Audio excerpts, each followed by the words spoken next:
Good evening, everyone.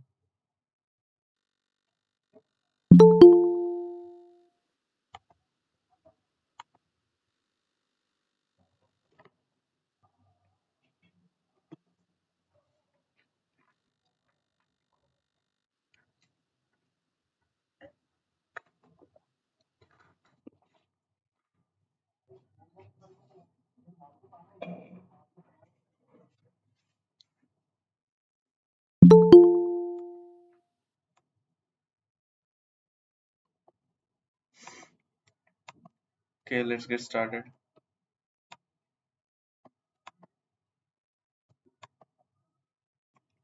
We are going to finish up on some questions on the parameter estimation. Then we are going to start the decision tree part. And before that, means like, are you clear with the backpropagation part of neural network?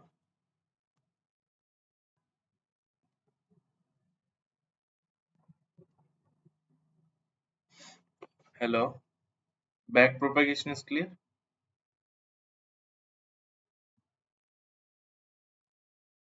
No response.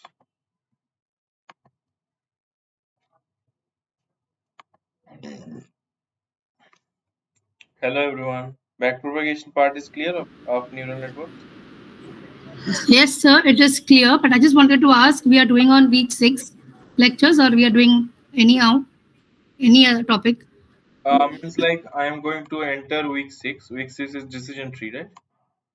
But just going to finish up on week 5 parameter estimation. After that, I'm going to enter decision tree.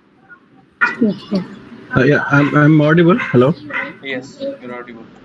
Question 7. Can you just explain of assignment, last assignment? Question 7.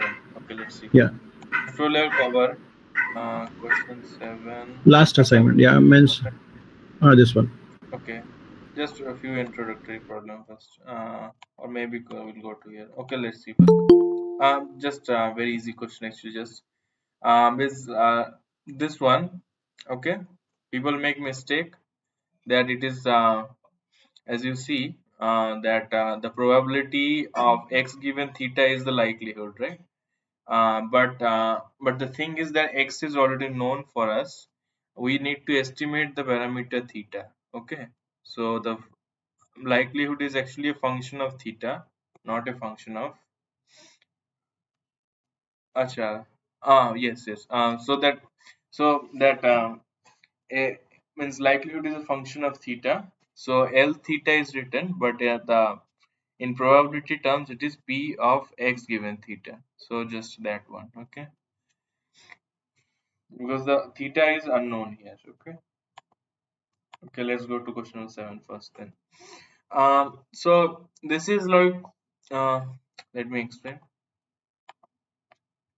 So for this you need to know how the beta distribution acts.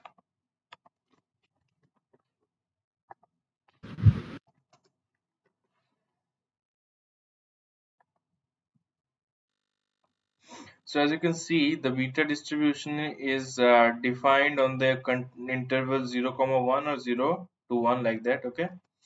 And what does this mean is that we so this is the parameter estimation part, and we are given that our likelihood is Bernoulli distribution here, okay? And the means like means it is maximized at the p equals to 0.7, means from MLE we have got that p is equals to 0.7. Up to this it is clear. Well, maybe I will write something down easier for you. So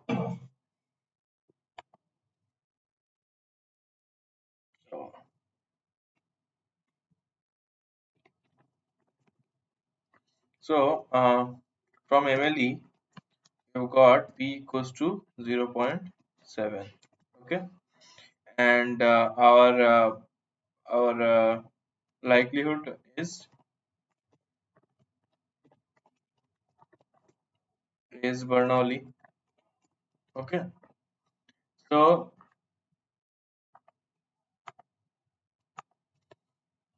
okay, and one thing here is important to understand as well is the concept of conjugate distribution, conjugate prior.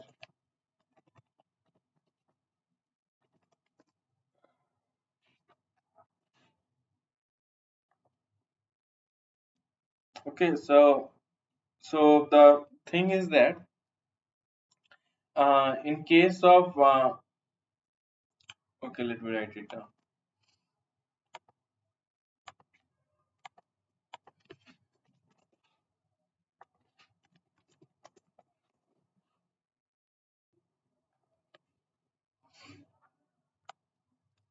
So this is our Bayes theorem here.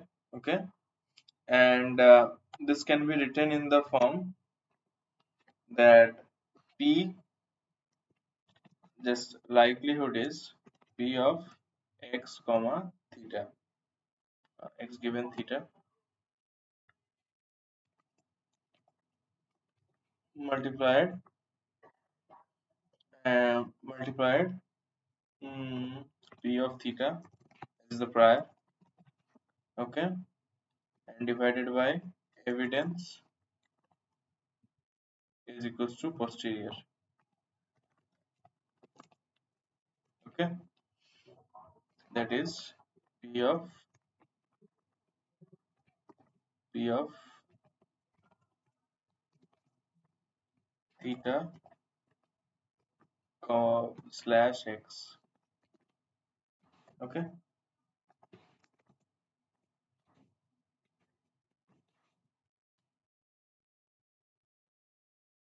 okay, and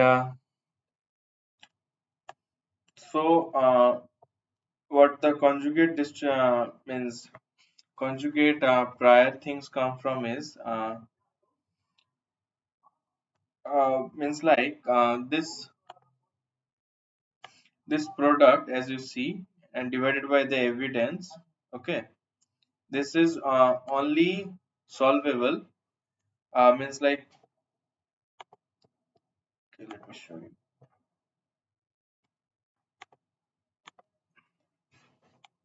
Integration P of x comma theta, x given theta, multiplied P of theta. So we integrate over theta to get this P of x. Okay, so this is only possible when means the prior is conjugate with respect to the likelihood. Okay, so and what does this mean is that we have a exact solution. Okay, and exact easy to solve solution. Okay, so if we get to here, yes, conjugate prior. Okay, so here are the known conjugate priors. So in our question, it is like beta prior. We are given beta prior and Bernoulli likelihood. Okay. So what does mean? What does this mean is that we get to the I means so what does this mean is that if the likelihood is Bernoulli and the prior is beta, we get a Bernoulli posterior. Okay. So this is like an exact solution. Okay, you'll reach to an exact solution here. Okay, now you've learned this. Okay, now coming to the more important part. Okay, so that is okay, so understanding beta distribution. Okay, so So as you can see in beta distribution, if like alpha is equals to 2 and beta is equals to 5, look at this type of distribution, that is orange color. Okay, so that is skewed towards the 0. Okay, so means when alpha is less than beta, okay, you have to understand like this. Everyone getting things now up to this point, or was I fast? No, it's okay. I can proceed. I can proceed. Yes, yes. So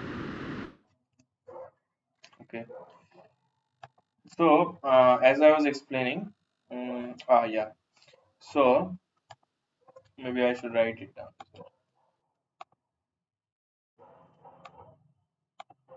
Okay, so beta distribution, beta of the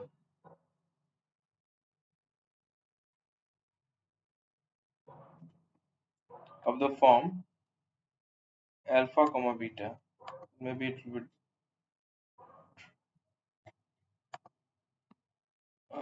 confusing, maybe let me use beta. The beta distribution, that is notation, and the parameters alpha comma beta.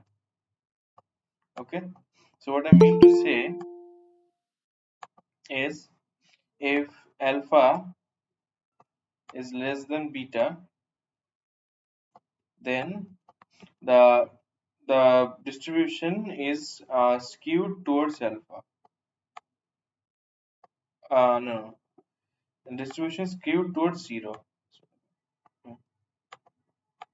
Okay, so as you see here, as the alpha is less than beta, the distribution is skewed towards 0.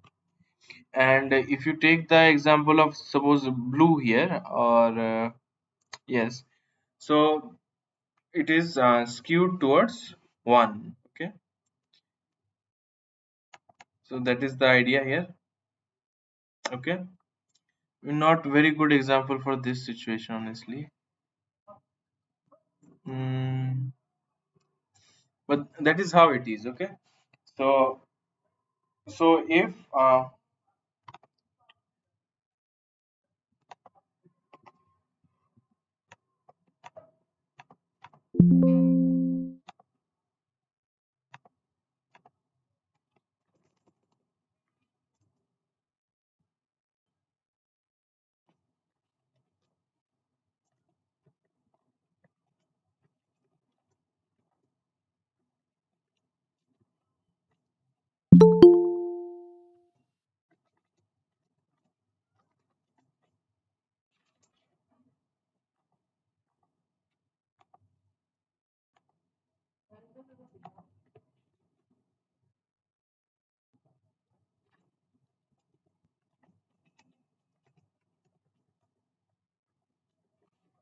okay, so that is what I mean is that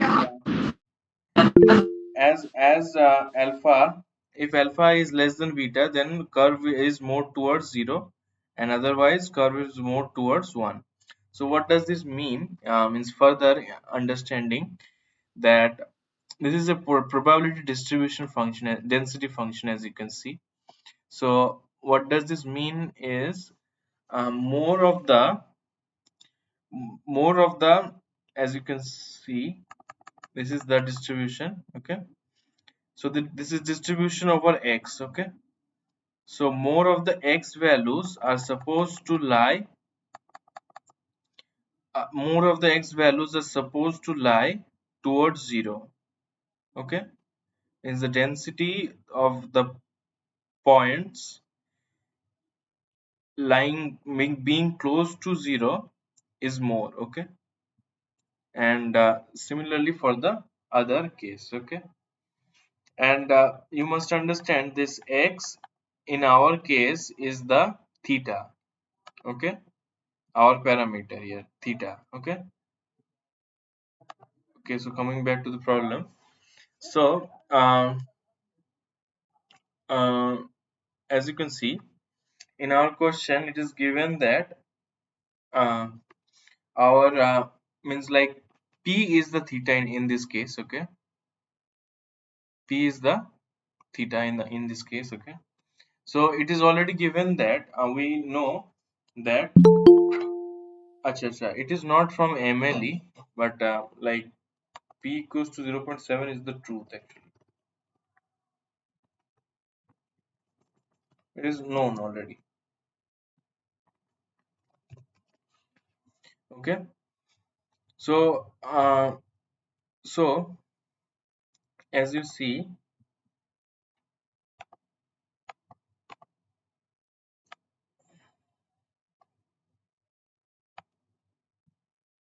these are the two types of distribution I have been given to choose. Okay, and okay, so so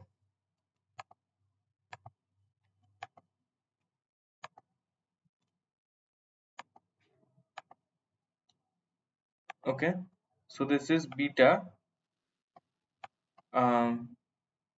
what is given, beta 2,6,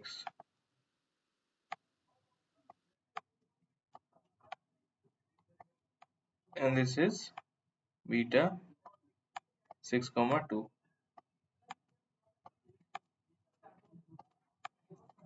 Okay, so um, now a prior, what does a prior yeah, denotes? A prior denotes means that we have a prior knowledge that how the parameter, that is P in this question, is going to act. So what does this mean is for beta 2,6, I know that means what is this distribution saying is most of the p values are going to be close to 0 here. Okay, and here for beta 6,2, it says that most of the p values are going to be close to 1. Okay, and our and if you can understand this, like if we take if we take a suppose a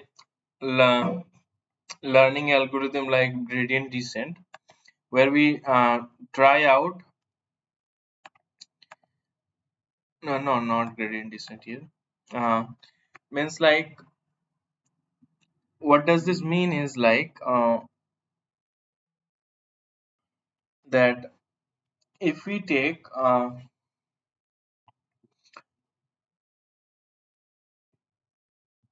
okay, so it is like that. Let me explain. mm, Means suppose so they have said about the number of samples here. Okay, that is the number of x values I have. Okay, so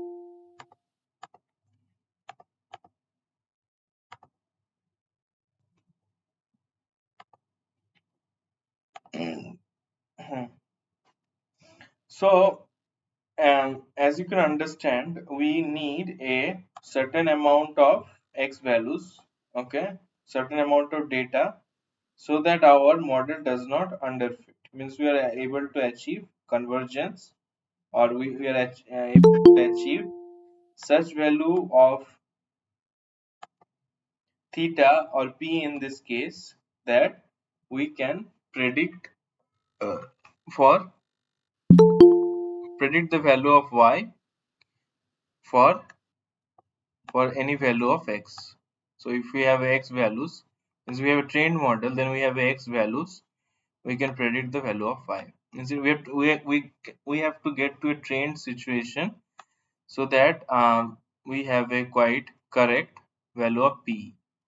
Okay, so what will happen that now uh, so um,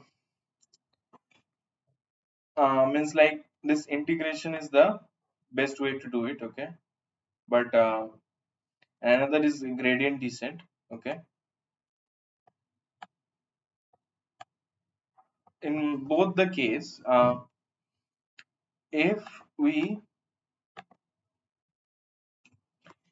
we have our prior that says that uh, the that it is more close towards 1, and we know that our correct value is 0.5, 0.7, which is also close to 1, then there is going to be a greater chance that we we greater chance that we get to the convergence point. Okay, that means that we get to p equals to 0.7 in our training process with less number of data, less amount of data. Okay, and okay, clear? Okay,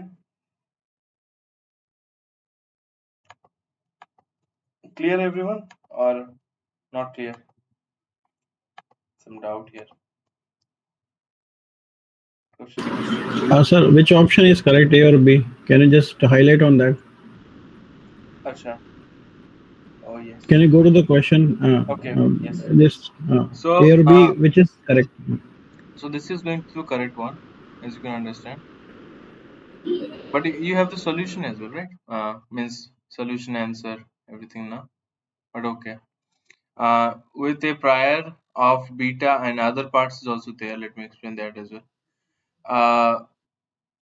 Acha.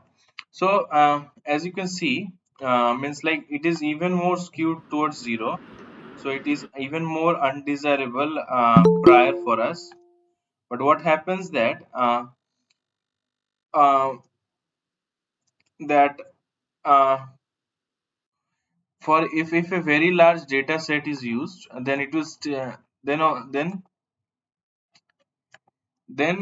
it can still converge. Okay, it is non-ideal. It is saying that our p is close to 0. That is not true. P is 0.7, very high. Okay, so so so it is going to be harder for the model to understand that we have to ignore the prior information given by the prior, but and we have to take the importance of the data distribution. Okay, means we have to give more importance to the likelihood here. Okay, that is what it means. Okay, so this it will never converge is wrong. It will converge, but it will take more data for that. Okay,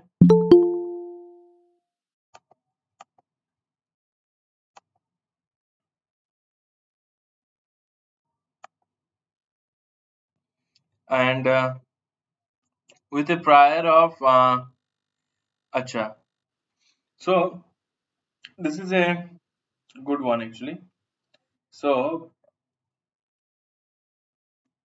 okay, so here is 0.5.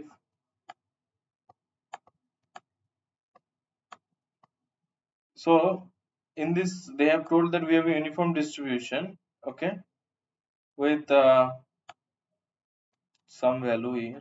Okay, and so what does this mean is that here there is some probability distribution. Okay, and there is the like chance of happening is here 0. PDF is 0 here. Okay, and here it is. Okay, here let me calculate.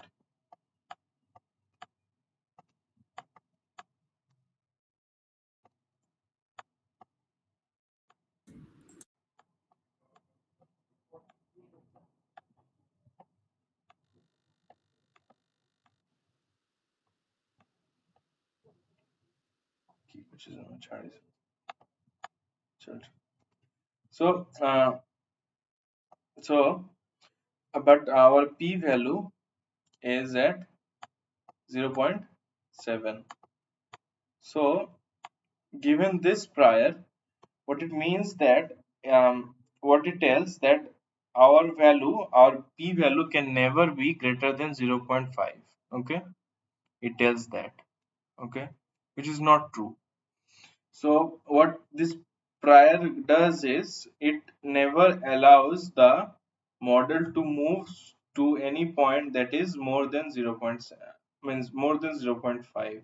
It will get stuck at 0.5 but cannot move beyond this. Okay, so means like as the probability is exactly zero after this. Okay, probability density means there are no possibility of going beyond 0.5.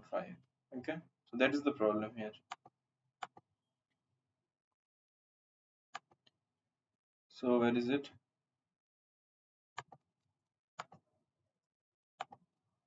Okay, so it actually never converge. Okay, okay, so question demand here. So asking for question number 6. Okay, so just above. Okay, so this is a good question as well. And the this is like the likelihood here. Okay, no, this is the probability of occurrence of each. Okay, means like likelihood for one. Okay, and for all what I have to do is 1 minus p x minus 1 p summation over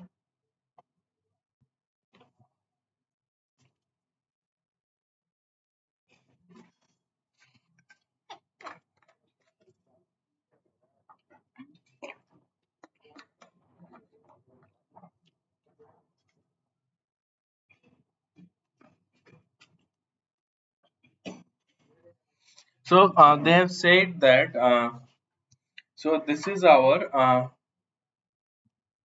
distribution for one point, and given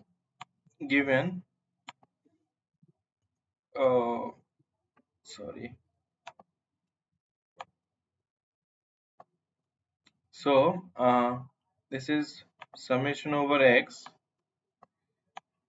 Okay, for the x values this. Okay, for the x values this we have to calculate the means. Okay, so this is likelihood here, likelihood of p.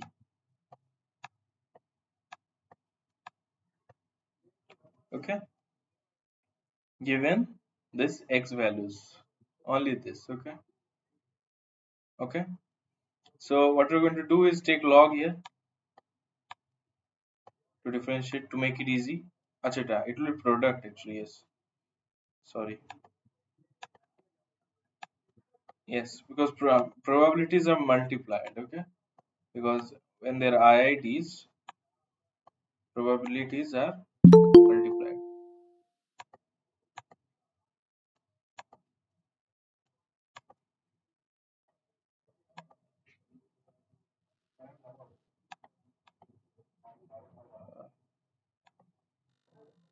What a problem.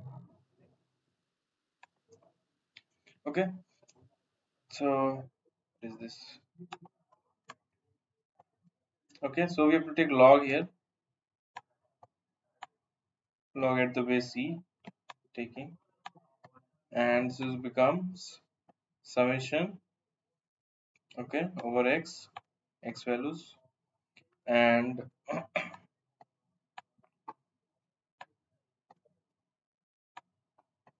x minus 1 ln 1 minus p.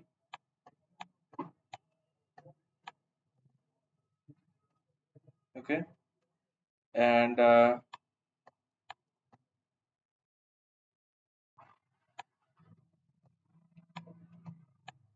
ln p over x. Okay,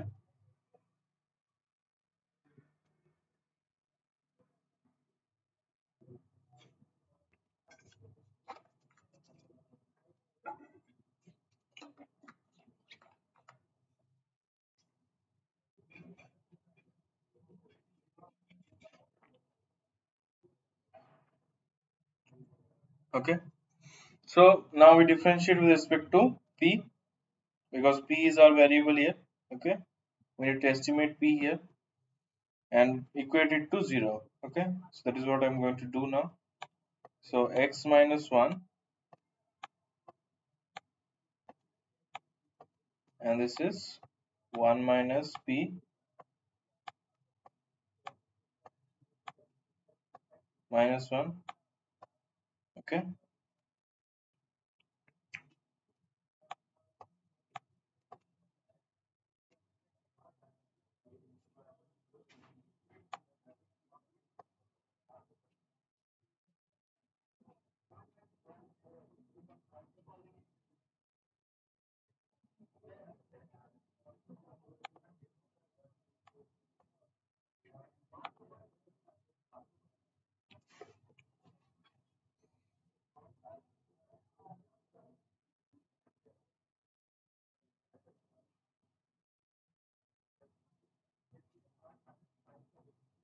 So ln, acha ln.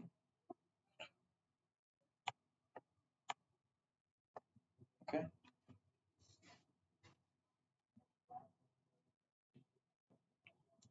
Okay. So 1 by p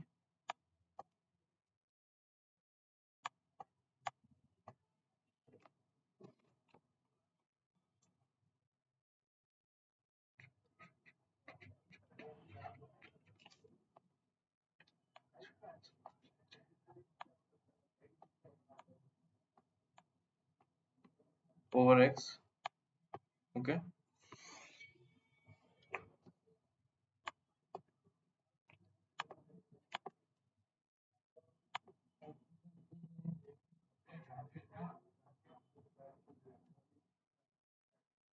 Okay, let's simplify.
To calculate the value of p, right?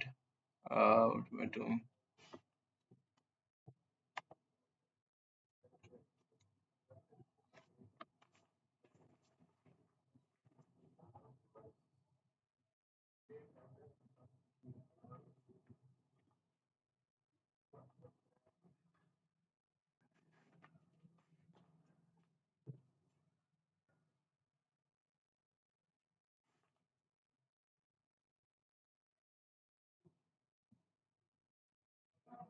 Acha, acha.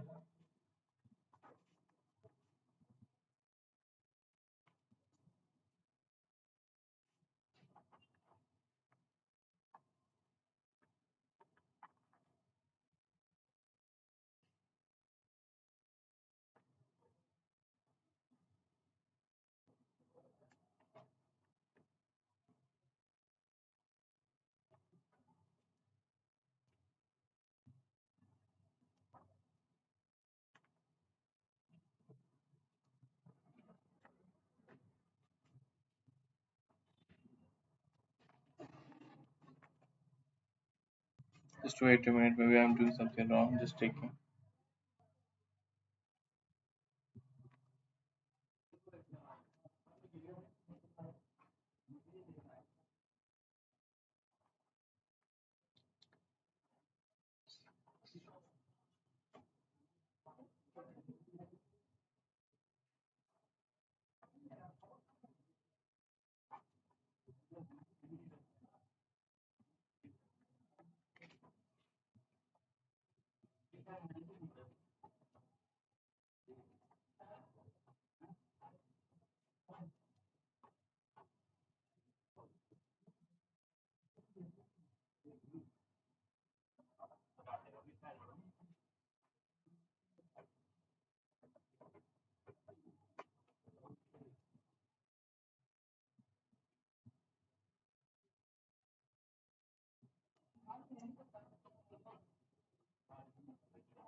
Mm, doing something wrong here, I think. Uh,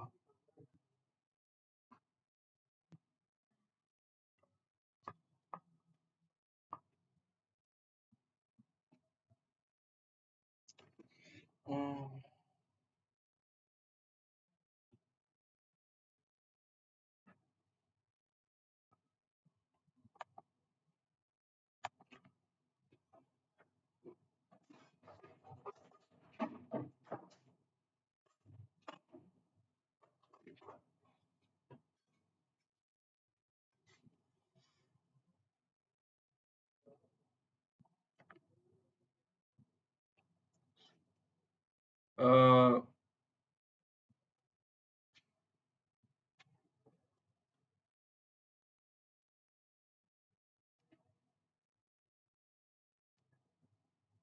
uh, maybe I'll come back to this. Okay, let me see. Okay, and go to other problems. Okay, meanwhile I'll think. And okay, so let's come to question number 8 here. Uh, so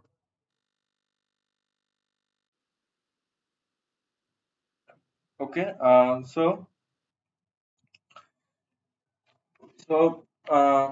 these are the questions. Okay, so to obtain a distribution over the predicted values of for a new data point, okay, we need to compute an integral over the parameter space. Well, that is true. Okay, we have done that. Okay, and the MAP estimate of the parameter gives a point prediction for a new data point. Okay, so it is a point prediction for a new data point. Okay, let me understand that. Uh,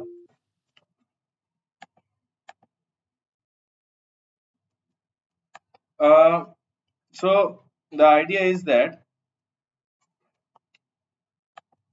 this one. Okay, so first we'll integrate. Okay, this theta out, integrate the theta out. Okay, with respect to d theta, we're integrating to get the value of x. Okay, this is explained in the lectures. Okay, if you want more details, yes, I'm explaining that. So if you want more details, let me see. Okay, if you want more details, then okay, okay,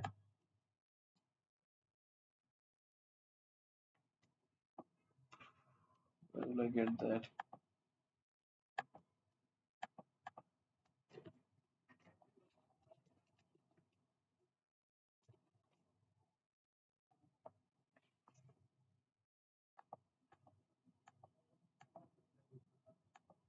Okay, so I have come to Bishop books. Okay, so first he does the MLE approach. Okay, this is linear regression.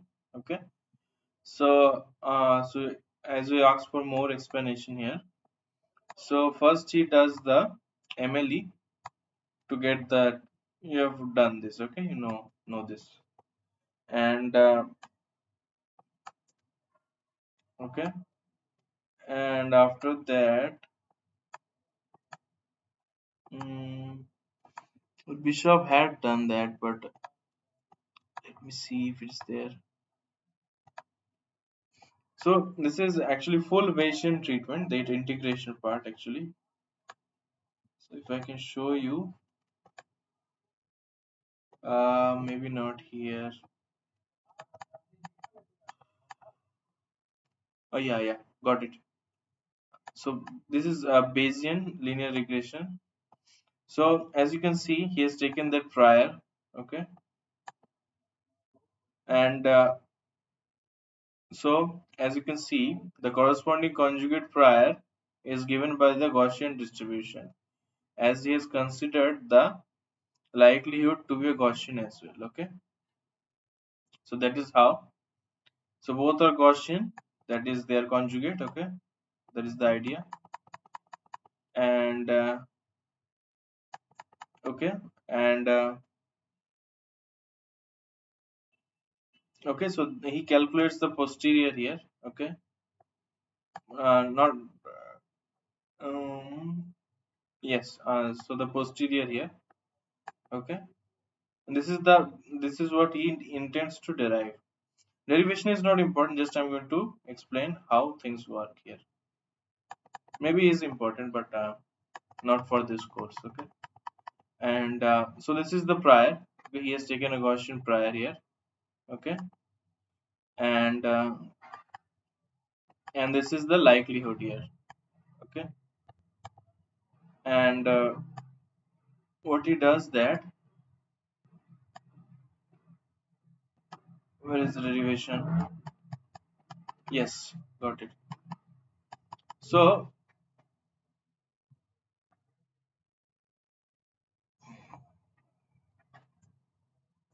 okay, so let us understand this. Okay,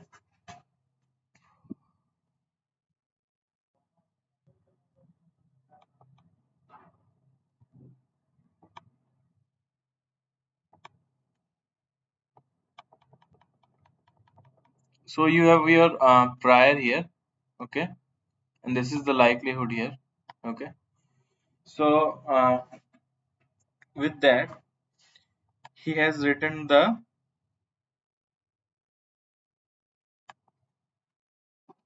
t is here.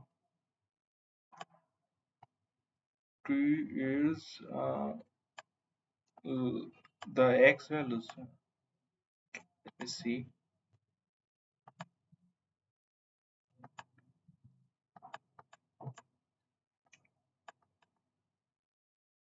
Oh yes. So what he does that, as you can see,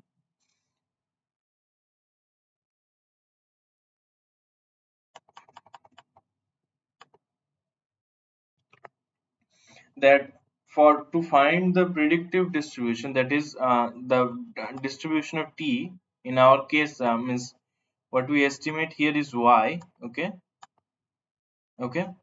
y value. Okay, so we need to find the distribution of y, right? uh, to predict y. Okay, so this is the notations are confusing actually, some doubt I think.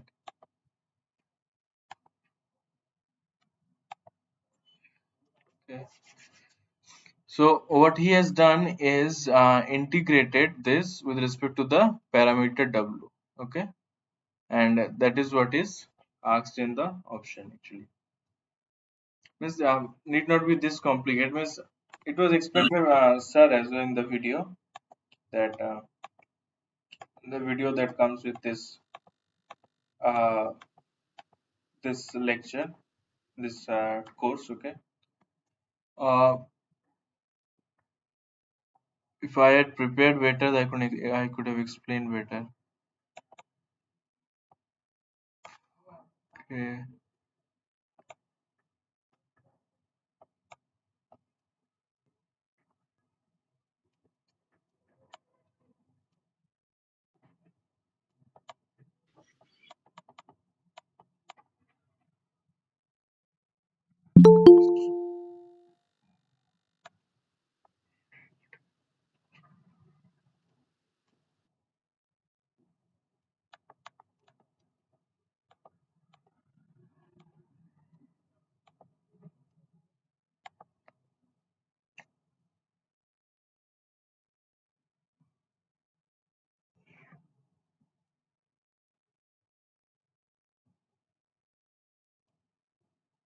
Sure.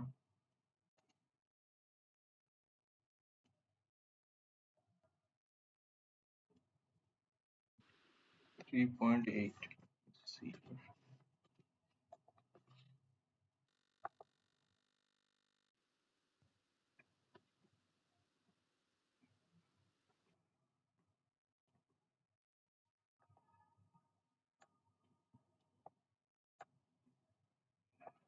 8 minutes.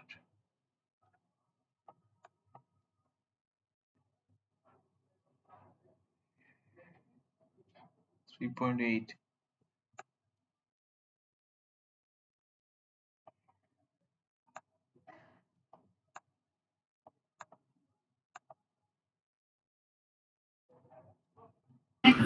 Sir, one request. Can we skip this to last end of the class and we'll move on to decision trees? Okay, let's continue. Okay. If everybody agrees, we can. That will be better, no, sir? Because so many people have joined. So Okay. Maybe if, means this question can stand. Okay.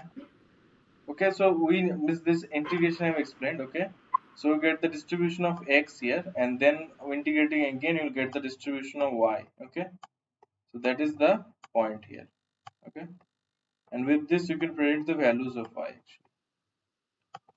We could have explained better. Okay, and so in this question, just this question. Okay, we need a point estimate of the parameter. Okay. MAP estimate of the parameter gives a point prediction for a new data point. Okay. So the likelihood, as you know, is p of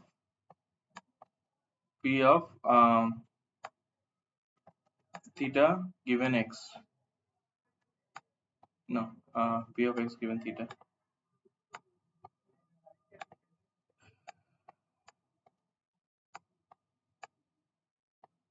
Okay. So the MLE of a parameter gives a distribution of predicted values. Okay, for a new data point. Not predicted values. No, not a predicted value. Okay, it is the distribution with respect to the parameters. Okay, so that's not true. And MAP, that is, it will give P of theta given x. Okay, MAP gives a point distribution for the new data. Yes, that is true actually. Okay, estimate of the parameter. Okay, we need a point estimate of the parameter to compute a distribution of the predicted values for a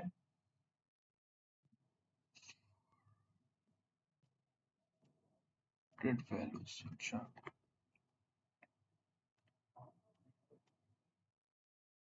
Uh, it is not always okay. We always don't need a point estimate. We can integrate as well. Okay, there is false here. And so let's skip for now. Comes to decision tree. Decision tree. Oh yes, decision tree. Yeah. So decision tree question. Okay, which of the following major disadvantage of decision tree over other supervised learning techniques? Okay. C. Interpretability of classifier. Yes, that's correct. Because we can explain the reason as well. Because it's graphically depicted in the form of a tree, so it's very easy to understand the data even by people who are not technical. Yes, and it is mostly like compared towards neural network actually. As in the case of neural network, it is like lot of parameters, okay, lot of theta values, and what happens is that you cannot means interpret what each theta does. Okay, so suppose for one layer theta 0, theta 1, dot dot dot dot dot dot, theta n1, suppose. Okay, for first layer. Okay, and for second as well, like that, up to n2. Okay, up to like that. Okay, so the interpretability, what it means is that for every parameter, okay, you need to understand what this parameter means. Okay, what does theta 0 means? Okay, so this is what is unknown in the case of neural network. Okay, and in the case of decision tree,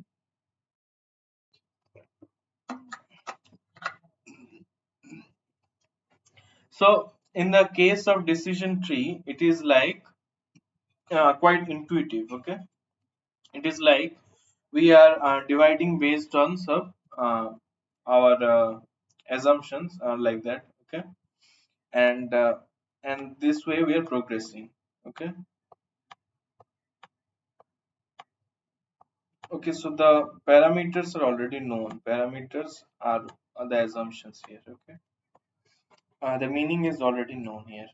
Okay, so it is actually compared to neural network in this case. Okay, that this is, it means in neural network these parameters are never known. Okay, as there has been research on it, and it is one of the growing field of research actually, that how to interpret the neural networks. Okay, what does this mean? How, what is what does this parameter means? Okay, so moving on to the next question. uh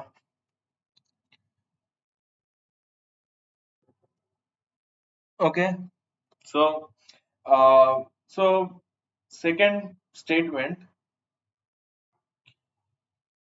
and so Statements are true. okay, Both, answer what you both say. statements are true.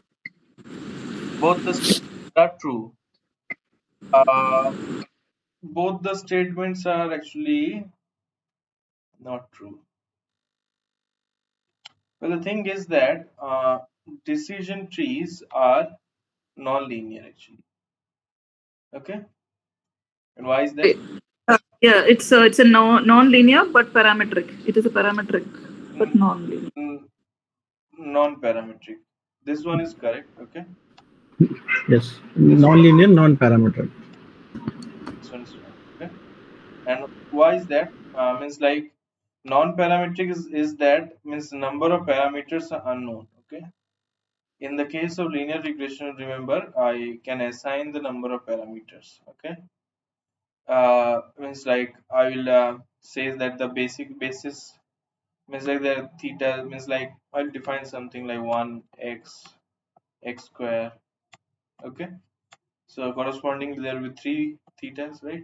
So I know the number of parameters. In the case of decision trees, it is not known. In the case of neural networks, also we define the parameters. Okay, and the linear part is that there are no, there are means that linear part is always comes from the theory that uh, we need to have a linear separator.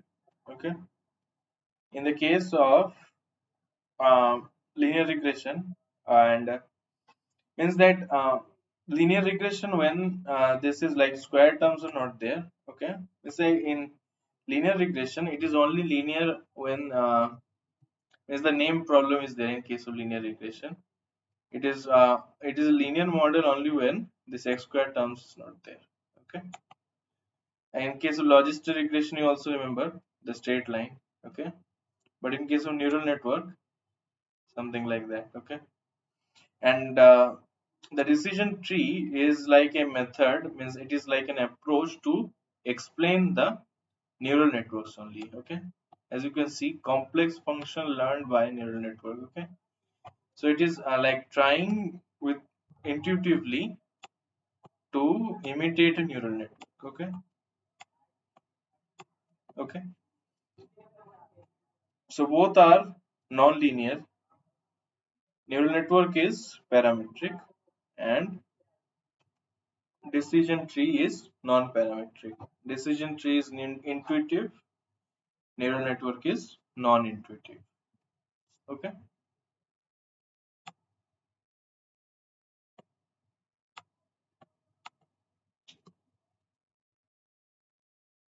Uh, so what is entropy?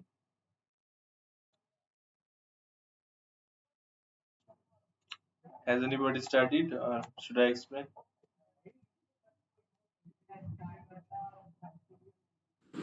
Entropy is like the uh, probability of that attribute into occurrence of that particular attribute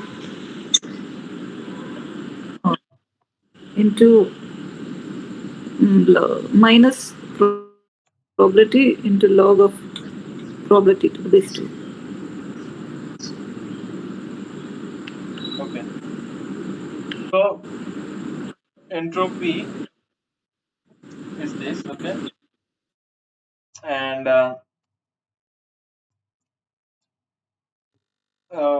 okay.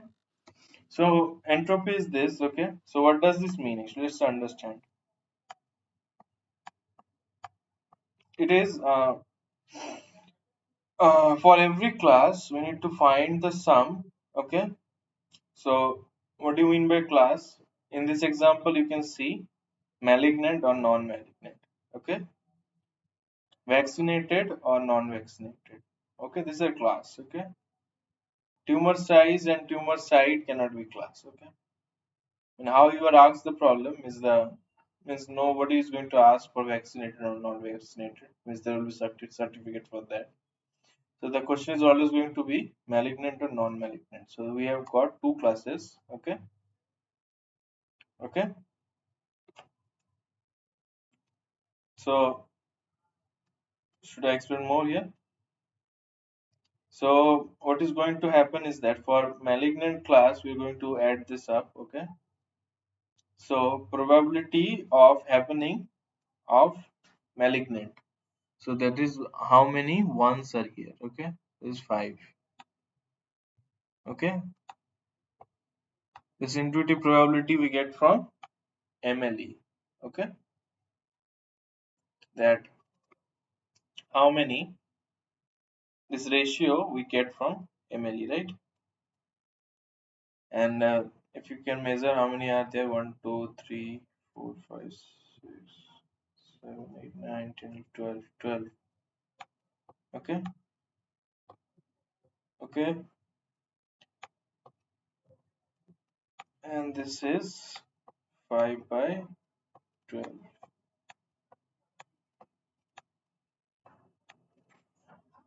Okay. And for every class, as I said, for malignant classes is okay, and non-malignant is again a minus 7 by 12 ln 7 by 12. Excuse me, sir. Yes. Sir, these questions are already discussed in yesterday's class. It's a repetition. Acha. Uh, Please okay. move on to some other, especially the greedy approach and the pruning, error pruning, those concepts. Means like if you like means like overall I'm not uh means like overall I'm not supposed to discuss the problem you are supposed to solve. Okay. So what they have done is like they have given us a previous year questions that we have to solve in front of the student so that you can understand the approach and proceed. Okay. So that is the actually idea. So if all the previous year questions are same, so we're going to discuss also the same questions. Right.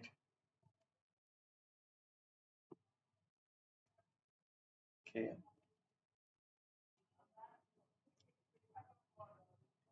Okay. Sir, please take up one example with respect to greedy approach. Greedy approach. Example. Uh, Maybe I'll take just need a break. Okay. 10 minutes. Okay. And I'll get some dinner. Okay. It'll come back. Okay. Okay, maybe you should get some dinner as well.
Welcome back.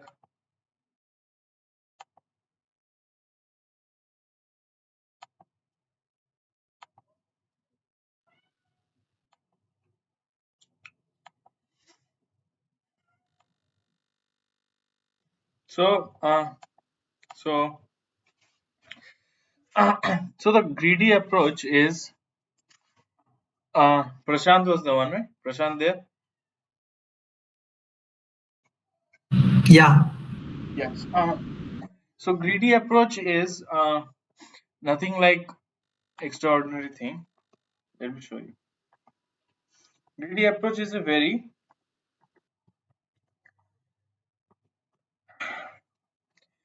uh,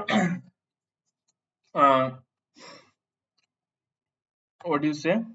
A very uh, simple thing actually. Greedy means lalchi. Okay, as you know.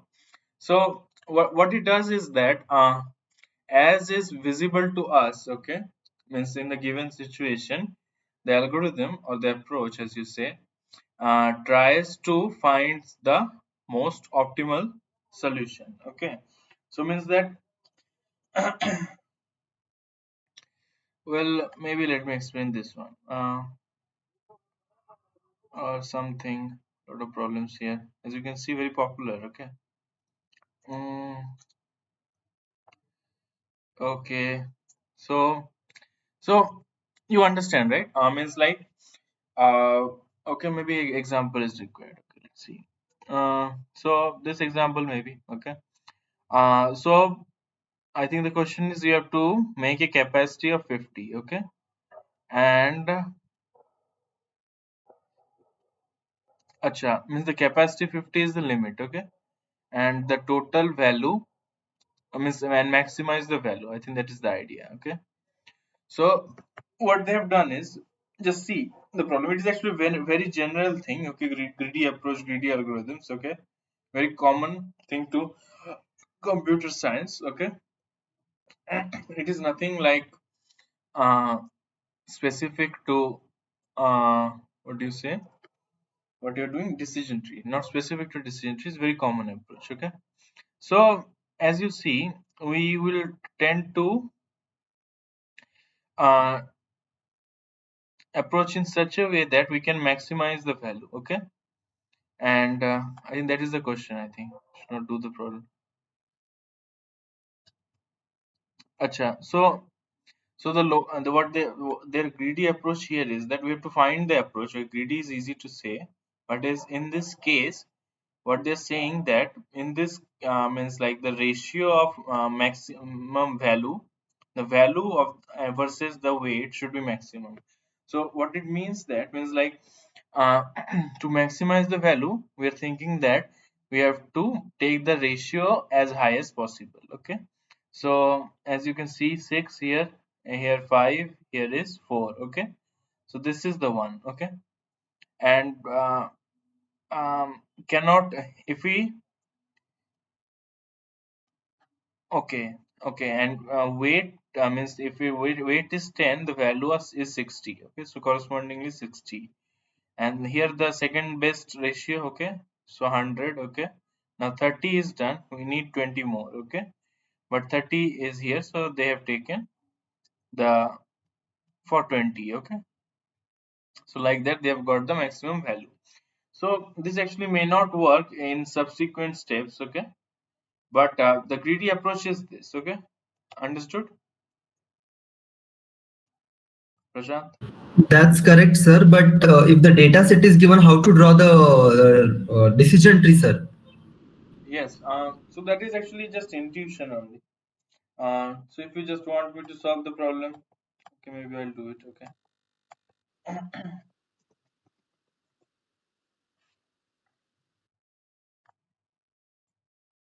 Okay, let's solve the problem.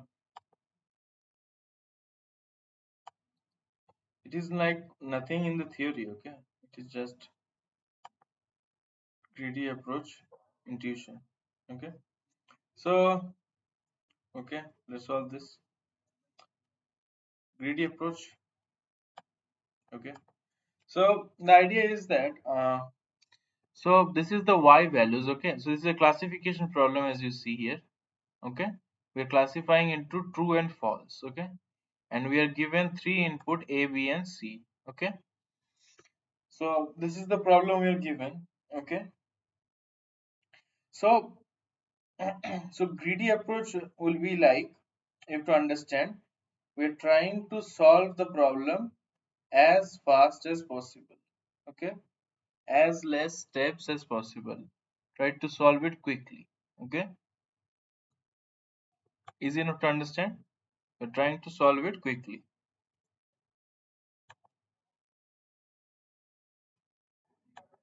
Okay, where is it gone?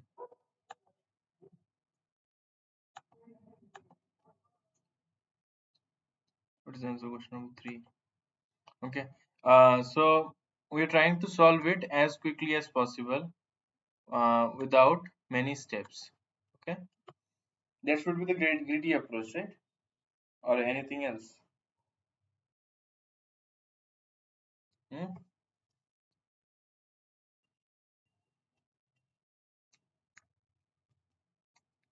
Tell me what should be the greedy approach here? Hello, Prashant. You should be always without, means we should always be on call without the your mic should not be off. Okay, because you asked this problem. Okay. So here the greedy approach would be for the tree with the minimum depth, is it? Minimum depth, right? Now you have to understand that it is not just like minimum depth. Okay, what do I mean to say is that uh, Or minimum number of splits. Minimum number of splits. no, understand.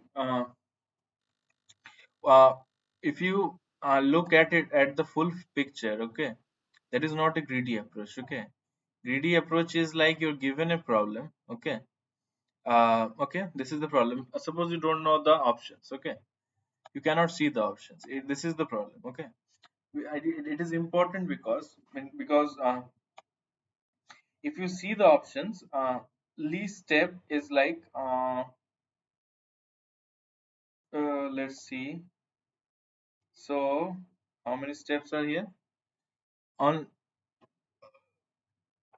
how many calculations? Okay, so 1, 2, 3, 4, 5, 6. 1, 2, 3, 4, 5, 6. 1, 2, 3, 4, 5, 6. These are same actually. They're not that unsmart actually. They made it same actually.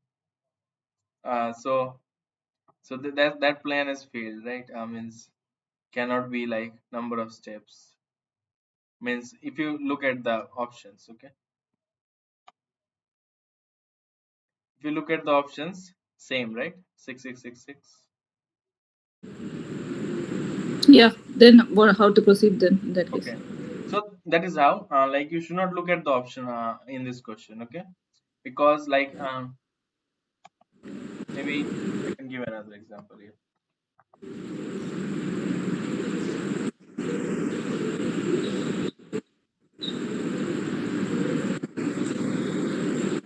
Greedy approach is usually not the best approach. Okay,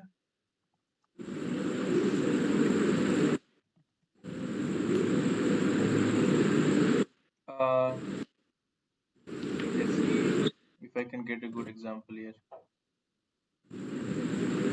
uh,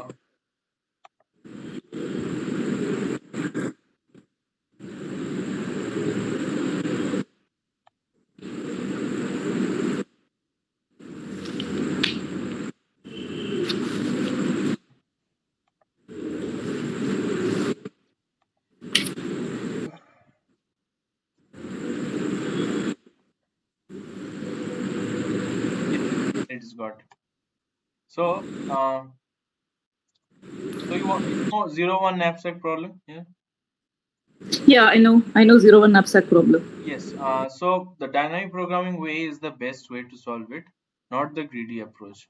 Because where is the why is the diagram not coming? Maybe diagram is not there. So the idea is that like that only. That some fractional way means like not, you cannot take fractional weights here.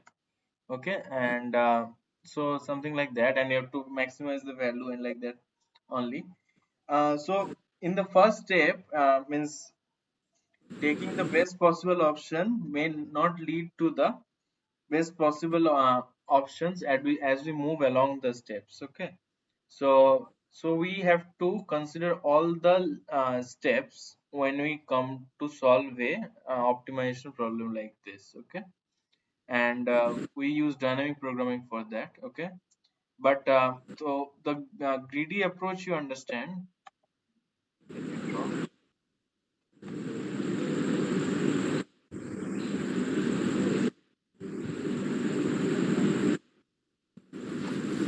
Yes, so greedy approach is just looking at the first step. Okay, what happens in next steps we don't need to worry. Okay, it is usually not the best approach. Okay, but this is what we have to implement here. Okay, in decision tree we always use greedy approach. Okay, okay, so only the first step we have to look at. Okay, then as the first step is done, don't look back. Okay, then the second step, don't need to look back. Okay, don't need to look forward, just focused. Okay, so this is the idea of decision means greedy approach. Okay, so simple enough. Okay, now we are given this problem. Okay, now if you're clever enough, you can see that uh, that this is quite similar to XOR problem, right? Hmm? XOR, yes. So the result is exactly XOR, right? XOR. Can I interpret that?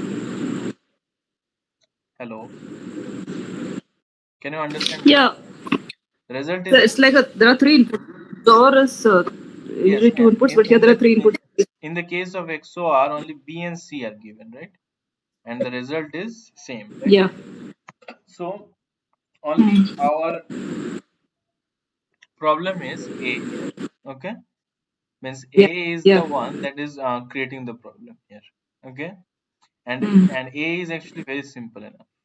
All ones three are true, one is false. Okay, so the Yeah. greedy approaches means I start thinking that if I can just for one situation, that is if A is false. Okay, Mm. then Yeah. y is equals to f, then I can just remove A from the story altogether.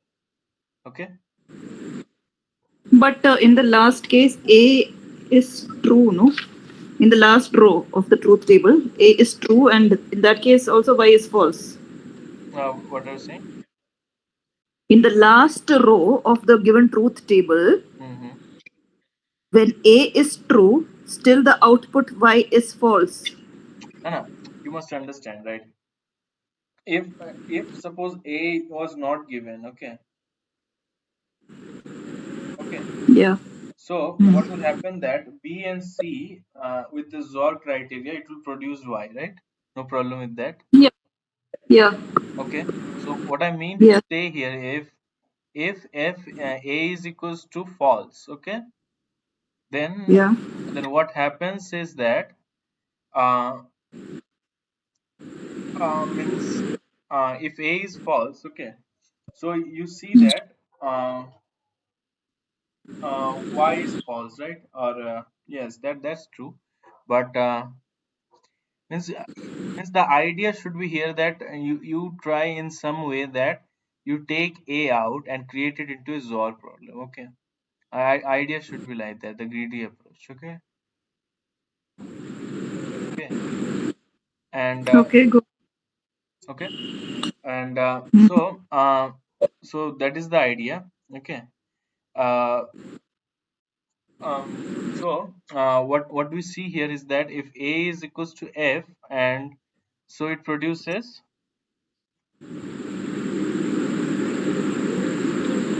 Y is equal to F. yes, Y is A equals to F, and A is equals to true. check. Okay. So if A is equals to F, what we see here is that it is not dependent on B and C. Okay. And but if A is equals to true, okay, can be any three cases. Okay, it is dependent on B and C. Okay, so that is how we proceed from there. Okay. Yeah. Okay.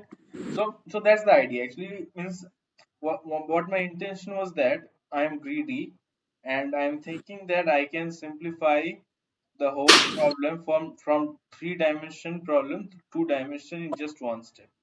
Okay, done. Okay, like the intuition over dimensionality reduction means like 3-dimension and just in one step I've reduced it to 2-dimension. Okay, so that is the greedy approach here. Okay, the answer would be this one.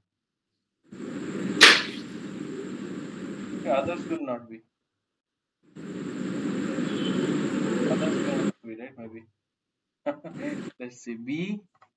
If B is false, acha, then if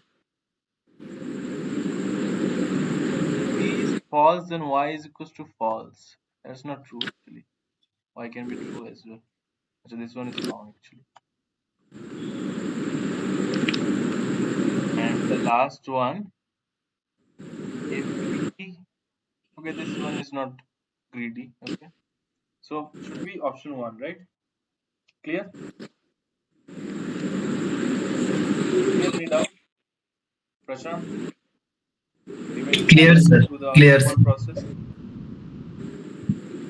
Now, can you take the reduced error pruning concept also?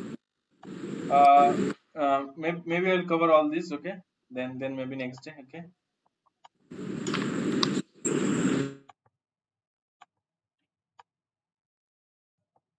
And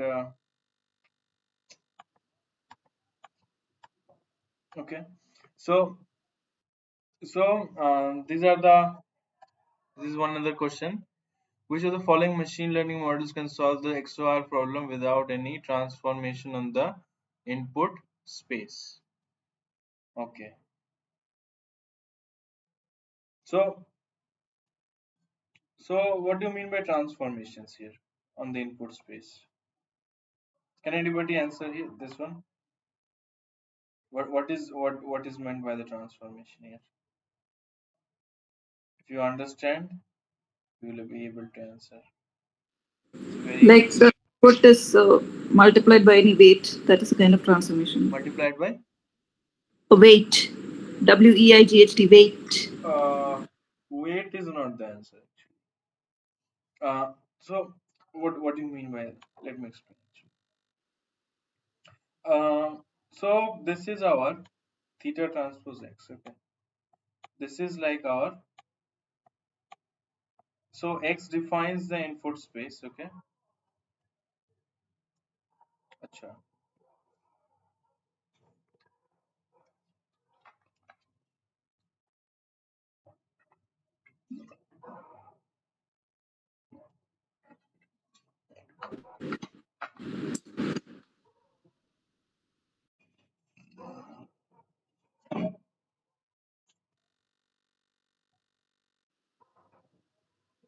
Okay, and so uh, the transformation.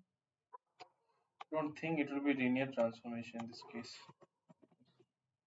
See for sure.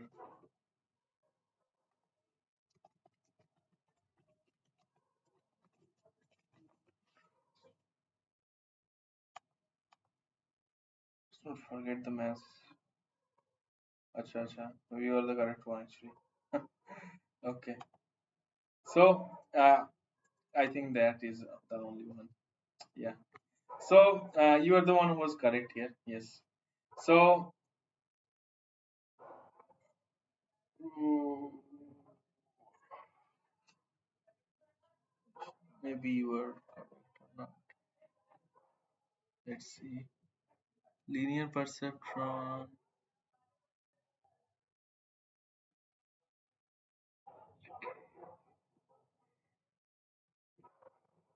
Yes. So decision trees is the only one which does not do any transformation like that. This is also valid transformation. This is also a transformation because this is a linear transformation. Okay. And neural networks does transformation as well. Okay. G of theta transpose x. Okay. Happens all the time in neural network. Okay. Logistic regression, perceptron. Okay. Perceptron is not able to classify a ZOR problem at all, and logistic regression. Logistic regression means that the line may not be linear, right? No, ZOR problem will not be solvable here. Okay, so only solved by neural networks and decision tree. A decision tree is the answer because it has no such transformation. Okay, even linear transformation is not there. Okay. Okay, let's see. Even using neural networks, we can solve, right, XOR problems? Yes, that is what I am explaining. XOR problem can be solved by neural networks. Okay, means the neural networks idea came up with the XOR problem.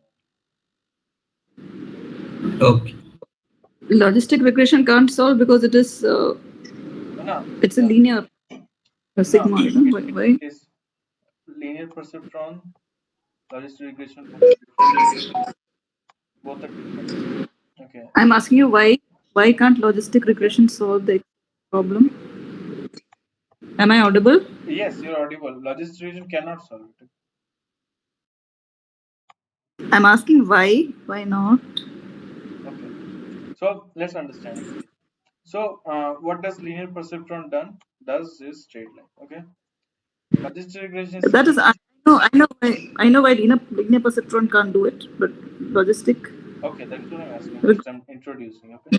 So Okay. logistic is that it is like linear regression when the different x combination happens. Okay, x square sine x. Okay, like that. Okay. Ah. Okay, like that. And you must understand that if x square, then it will go somewhat like this. If x plus under root x, then it will maybe go like this. Okay, but still cannot classify. And okay. Oh, so what does it need to do is that it needs to somehow means like this. Yeah. Uh, uh, Yeah. this will work, right? Hmm. Okay. Can this one work? Let's see. That is Can this be accomplished by linear logistic regression? Okay. So maybe a circle type.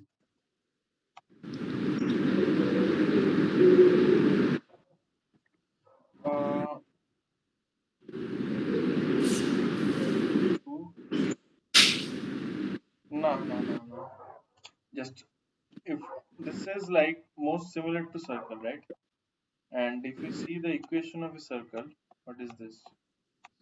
X square plus y square is equal to r square. is equal to r square.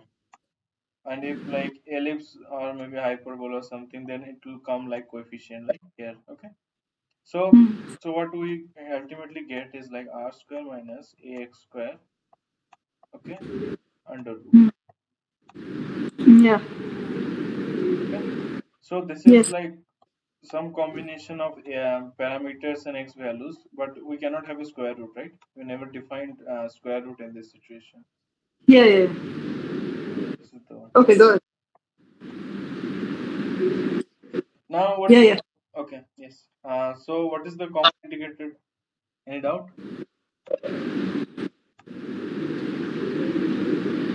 Any doubt? No doubt. No. We'll move on. So common indicator of overfitting in a decision tree. So let's see. Training accuracy is high while the validation accuracy is low. Overfitting. This is actually in every type of model. Okay. In every model, if the training accuracy is high, validation accuracy is low, then it is overfitting. Okay. Understood? Yeah. And the tree is shallow. So the thing is like, how do you determine a tree is shallow? If means like if he has said the tree is shallow, that means underfitting actually. Okay. Means if it is known it is shallow somehow, or it's hard to estimate which is shallow. Tree has a few leaf node, only a few leaf nodes. Then only can mean it. It can mean only underfitting. Okay, cannot be overfitting for sure. Underfitting is also hard to determine. Tree's depth matches the number of attributes in the data set. Uh, tree's depth matches the. Acha.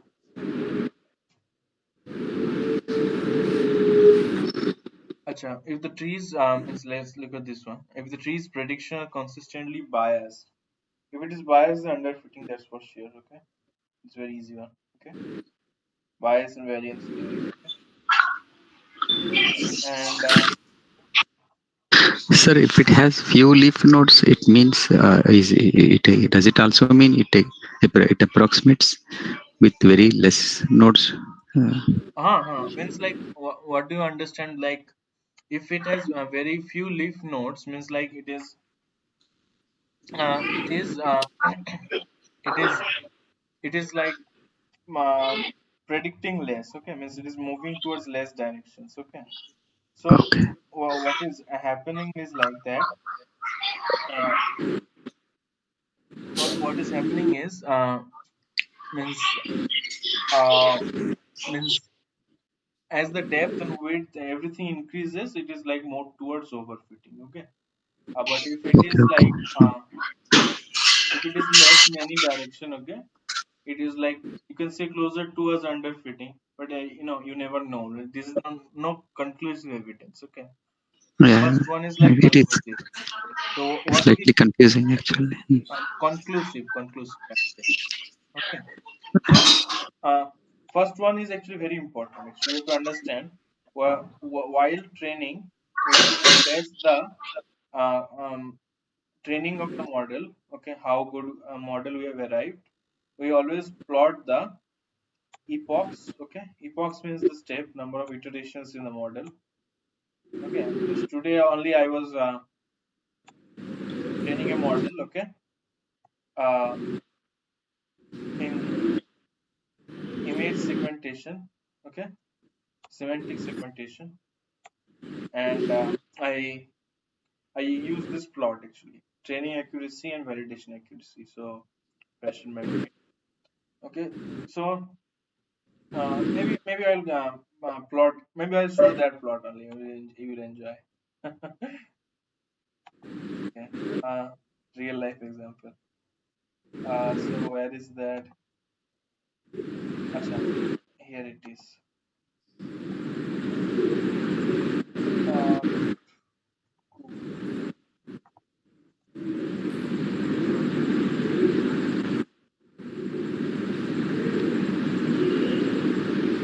Got updated. 1 minute, just I'll show you.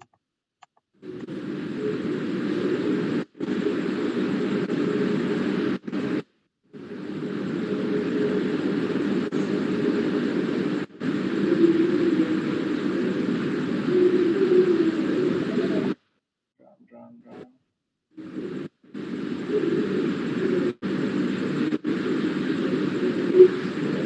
on.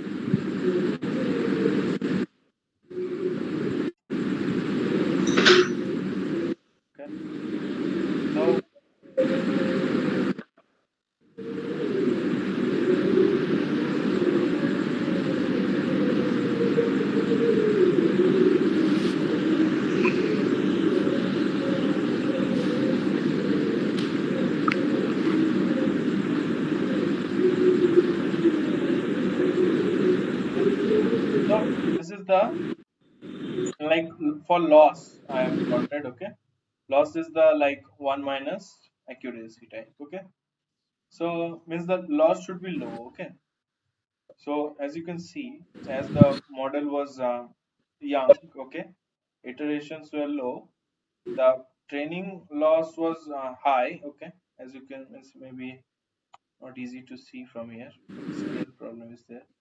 Okay, accuracy was low, 0.4 training accuracy. Okay, and the loss was high. Okay, and and validation loss, as you can see, was very high. Okay, it okay, validation accuracy here, maybe not. So validation loss was very high. Okay, so that is what you can see. And as the training progresses, okay, so one very peak, okay, maybe very different training example came here. Okay, maybe, so that's a very high validation loss. Then as the model is learning, the both the losses keep reducing. Okay, and the thing is that you think that maybe uh, our model, this one, usually will never overfit. Okay, well, the model I used. Okay, so the model here is, the structure of the model is ResNet 34. Okay, so just don't need to know this maybe for now. Important, but not for now maybe. Just cool thing is, like, it will like never overfit. So 34 is like 34 layers. Okay, 34 layers, and so this is the one. So it will never overfit actually. And ResNet, just I will explain maybe. Actually, cool thing to know. Actually, just don't want to hide the knowledge.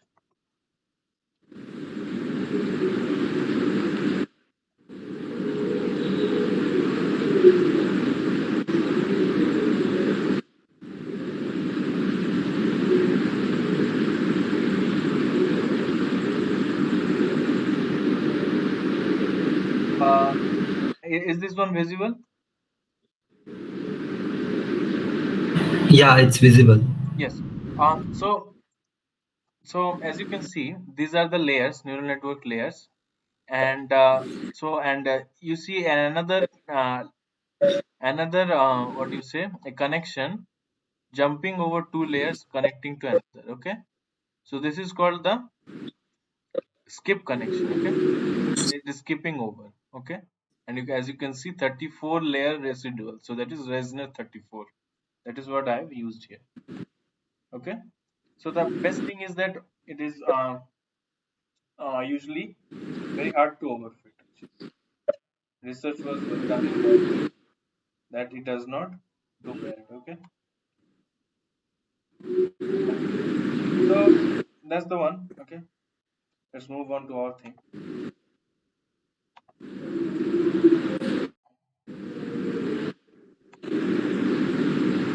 And if tree's depth matches the number of attributes in the data set. Okay, so it is like uh, quite a good fit actually, not overfit. Okay, for every attribute I divide the tree. Okay, like that.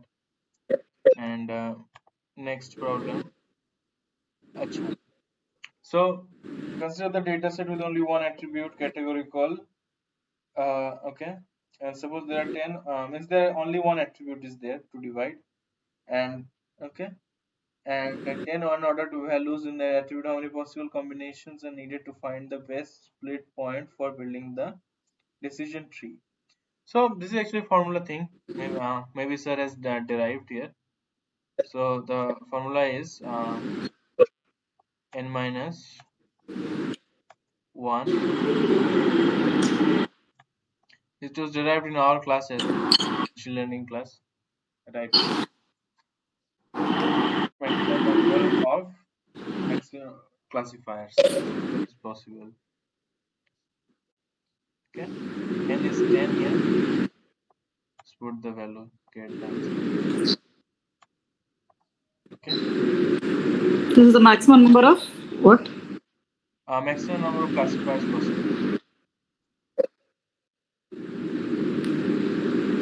Okay, so what I was doing wrong here, let's see.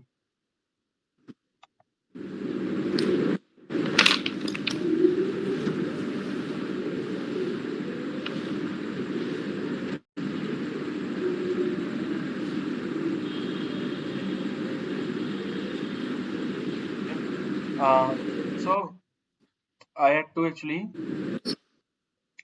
okay, so summation was over.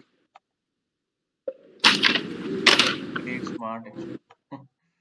So 1 minus p, summation was over x, so you can take out p here, okay, and summation over x minus number of terms, that is n or 6, maybe n I'll write, we could write 6 as well. 6 was the number of element there. Someone's messaged as well. An example for node collapse, was it covered yesterday? Well, I just took take classes for today actually, Sunday.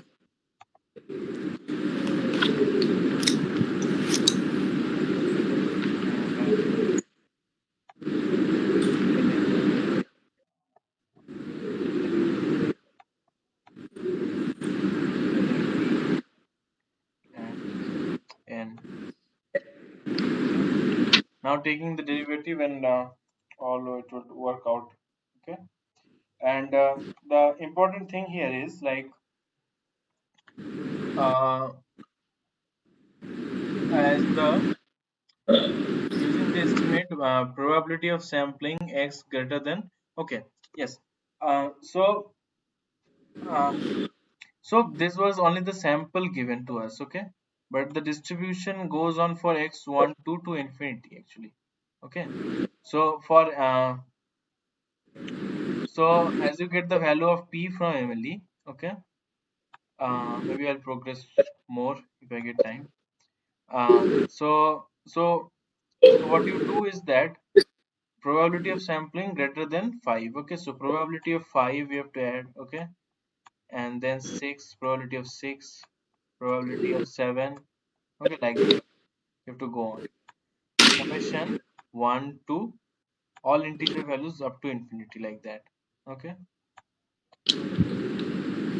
So that is our required from not 1, from 5, okay.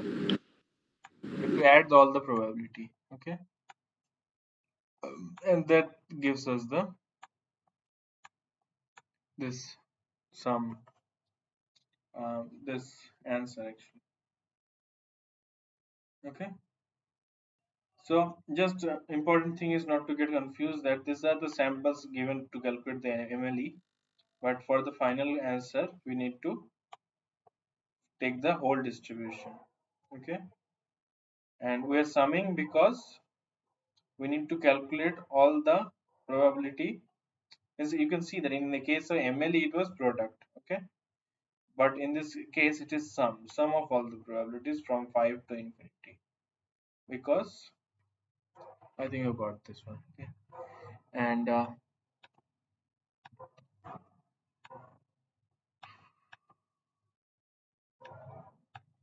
can anyone answer this one?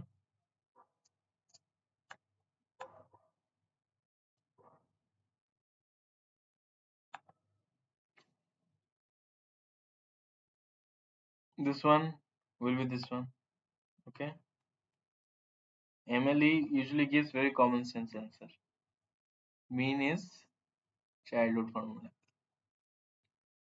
okay. And this one is not childhood, okay. You need to calculate this one, okay. So what we'll do here is that both are Gaussian, okay. So this one derivation I have done actually. Okay, in the case of that Gaussian MAP that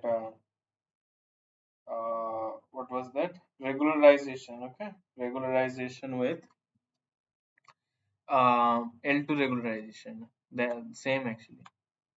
Okay, same. L2 regular. This is L2 regularization only. Okay, and in the case of regularization, you would also remember like L1 is like sharp actually, like that. Okay, and L2 is like more smooth type. Okay, so that is also from this only like L1 denotes that more of the parameter that is theta should be closer to 0. Okay, and L2 is more spread out. So if it does not fit well, if it is so, then L1 gives direct 0 while L2 gives a close to 0. Okay, so that was another thing. Okay, thank you very much. Thank you everyone. Bye.